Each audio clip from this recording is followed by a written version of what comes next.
আমার নাম সুবীর। বাবা মারা যাবার পর এই মেডিসিন দোকানটি এখন আমি চালাচ্ছি। আসলে আমার গ্রামে শুধু এই একটি মেডিসিন শপ, তাই বেচা বিক্রি বেশ ভালো।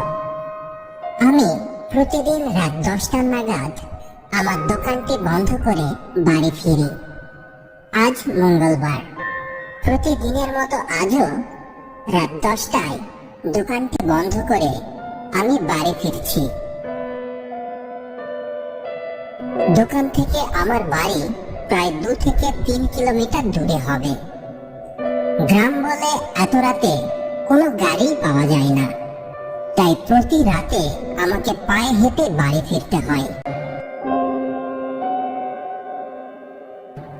আমি পুলের কাছে এসে লক্ষ্য করলাম পুলের উপর কয়েকজন ছেলে দাঁড়িয়ে গল্প করছে, আর তাদের পাশে একটি মেয়ে দাঁড়িয়ে তাদের গল্প শুনছে।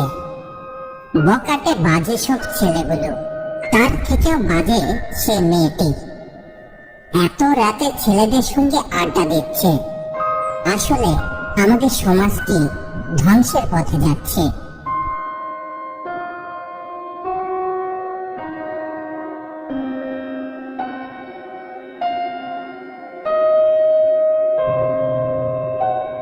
এসব চিন্তা করতে করতে একসময় বাড়ি চলে এলাম। বাড়ি এসে ডিনার শেষ করে শুয়ে পড়লাম। সকাল সকাল দোকানে যেতে হবে। পরের দিন আমি আবারও প্রতিদিনের মতো দোকান শেষ করে রাত 10টা নাগাদ দোকানটি বন্ধ করে বাড়ির উদ্দেশ্যে রওনা হলাম। আজ আমি পুলের কাছে এসে লক্ষ্য করলাম কালকের সেই মেয়েটি আজও পুলের উপর বসে আছে। মেয়েটি বেশ সুন্দরী। অবাক করা বিষয় হলো আজ কোনো ছেলে পুলে নেই। একা একা মেয়েটি এত রাতে এই পুলের উপর কি করছে? যাকগে, তাতে আমার কি? এটি বলে আমি সামনে হাঁটতে লাগলাম।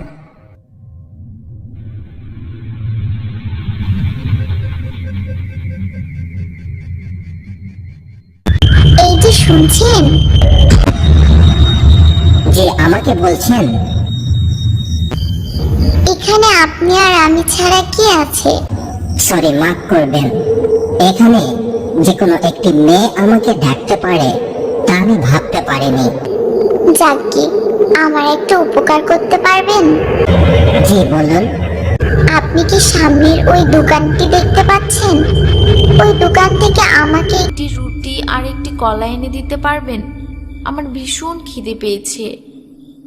আমি মেয়েটির কথা মতো দোকান থেকে একটি রুটি আর একটি কলা কিনে নিয়ে এলাম। ঠিক আছে, তাহলে এখন আমি আসি। রুটি কলা খেয়ে যান। না, আমি খাবো না, আপনি খান। আমি সেই রাতে বাড়ি ফিরে শুধু মেয়েটির কথা ভাবছিলাম। প্রকৃতির সব সৌন্দর্যতা উপরওয়ালা তার উপর ঢেলে দিয়েছেন। মেয়েটির কথা ভাবতে ভাবতে সেই রাত কেটে গেল। পরের দিন আমি আবারও রাত 10টা নাগাদ দোকানটি বন্ধ করে ভাবছিলাম আজকে মেয়েটি আসবে কিনা। আমি এসব ভাবতে ভাবতে পুলের কাছে এসে দেখলাম মেয়েটি আজও পুলের উপর বসে আছে। ভাবছিলাম মেয়েটির সঙ্গে আগে থেকে কথা বলা কি ঠিক হবে। এসব ভাবতে ভাবতে আমি পুলটি পার করতে মেয়েটি আমাকে বলল, এই যে শুনছেন? জি, আমি কলা আর রুটি নিয়ে আসবো।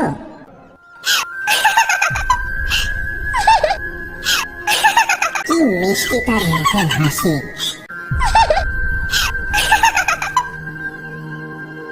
আমার নাম মায়া। আর আপনি? আমি সুবীর। সেদিনের পর থেকে আমি প্রতি রাতে মায়ার সঙ্গে গল্প করে বাড়ি ফিরতাম। একদিন আমি মায়াকে জিজ্ঞেস করলাম,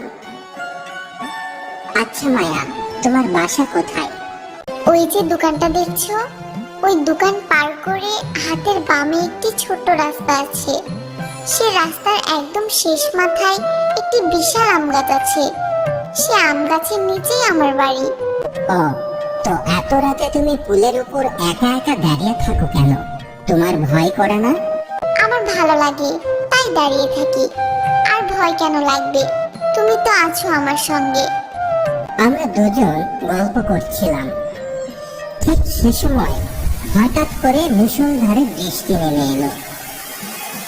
সুবীর, আমার কাছে ছাতা আছে, তুমি ছাতা নিয়ে বাড়ি ফিরো। আর তুমি কিভাবে ফিরবে?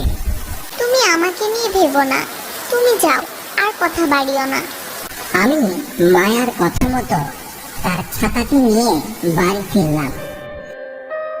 রাতে মায়ার জন্য ভীষণ টেনশন হচ্ছিল। বৃষ্টিতে ভিজে তার জ্বর এলো না তো? মায়াকে দেখার জন্য আমার মন উতলা হয়ে উঠল। সকাল সকাল ঘুম থেকে উঠে আমি মায়াকে দেখার জন্য বাড়ি থেকে বেরোলাম। আজ মায়ার বাড়ি যাচ্ছি। মায়া সুস্থ আছে কিনা একবার দেখেই চলে আসব। আমি দোকানের কাছে এসে লক্ষ্য করলাম দোকানের পাশ দিয়ে হাতের বামে একটি রাস্তা চলে গেছে। মায়া এই রাস্তার কথাই বলেছিল। মায়ার কথা মতো আমি রাস্তা দিয়ে হাঁটতে হাঁটতে সামনে গিয়ে দেখলাম একটি বাড়ি দেখা যাচ্ছে। আশেপাশে আর একটিও বাড়ি ছিল না। সামনে একটি বিশাল ওয়াল। নিশ্চয়ই এটি মায়ার বাড়ি। আমি আর দেরি না করে মায়ার বাড়িতে গেলাম। কিন্তু বাড়িতে গিয়ে আমি লক্ষ্য করলাম বাড়ির বাহিরে তালা ঝুলানো। আমি বেশ অবাক হলাম। তাহলে মায়া গেল কোথায়? আর এই রাস্তার মাঝে তো আর কোনো বাড়িঘর নেই। আমি আর দেরি না করে সে দোকানদারের কাছে আসছিলাম। দোকানদার নিশ্চয়ই বলতে পারবেন মায়ার বাড়িটি কোনটা। দাদা, কিছু মনে করবেন না, আপনি মায়া নামে কোনো মেয়েকে কি চিনেন? আম গাছের এই রাস্তাতেই তার বাড়ি। হ্যাঁ দাদা, আমি তো চিনি। কি হয়েছে বলুন। দাদা, মায়া আমার খুব ভালো বন্ধু। আমরা কাল রাতে একসঙ্গে বসে গল্প করছিলাম। ঠিক সে সময় বৃষ্টি এলো। মায়া গা ভিজে বাড়ি ফিরেছে, তাই মায়াকে দেখতে এলাম। কিন্তু মায়ের বাড়িতে গিয়ে দেখলাম মায়ের বাড়িতে তালা ঝুলানো। দাদা, এসব আপনি কি বলছেন? আপনার কি মাথা খারাপ হয়ে গেছে নাকি? কেন, কি হয়েছে? মাথা খারাপ হবে কেন? দাদা, আপনি যে মায়ার কথা বলছেন সে মায়া আজ থেকে 15 দিন আগে মারা গেছে।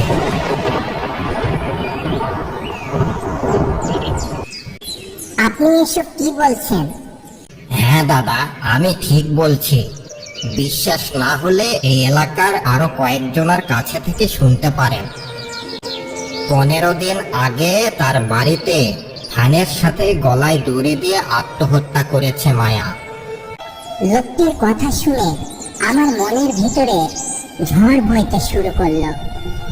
আমার মনে হাজারো প্রশ্ন ঘুরপাক খাচ্ছে। কেন মায়া তার পরিবারের কথা আমাকে বলতো না? প্রথম দিন মায়াকে পুলের উপর যে ছেলেগুলোর সঙ্গে দেখেছিলাম, সেই ছেলেগুলো কেন মায়ার সঙ্গে কথা বলছিল না? তাহলে মায়াকে কি শুধু আমি একা দেখতে পাচ্ছিলাম? না, আমার মাথা আর কিছুতেই কাজ করছিল না। আমি এসব ভাবতে ভাবতে দোকানে ফিরে এলাম। দোকানে এসে সারাদিন শুধু মায়ার কথা ভাবছিলাম। আমার কিছুতেই দোকানে মন বসছিল না। আমি আজ রাতে একটু তাড়াতাড়ি দোকান বন্ধ করে পুলের উদ্দেশ্যে চললাম। মায়ার সঙ্গে আমার দেখা করতেই হবে। আমি একটু পর পুলের কাছে এসে দেখলাম মায়া পুলের উপর আজও দাঁড়িয়ে আছে। আমি মায়ার কাছে যেতে কিছু বলার আগে মায়া আমাকে বলল, সুবীর, আজ তোমাকে সবকিছু বলার সময় এসেছে। তোমাকে সবকিছু বলবো আমি। সুবীর, আজ থেকে 15 দিন আগে আমি এই পৃথিবী ছেড়ে চলে গেছি। মায়া, তুমি এসব কি বলছো?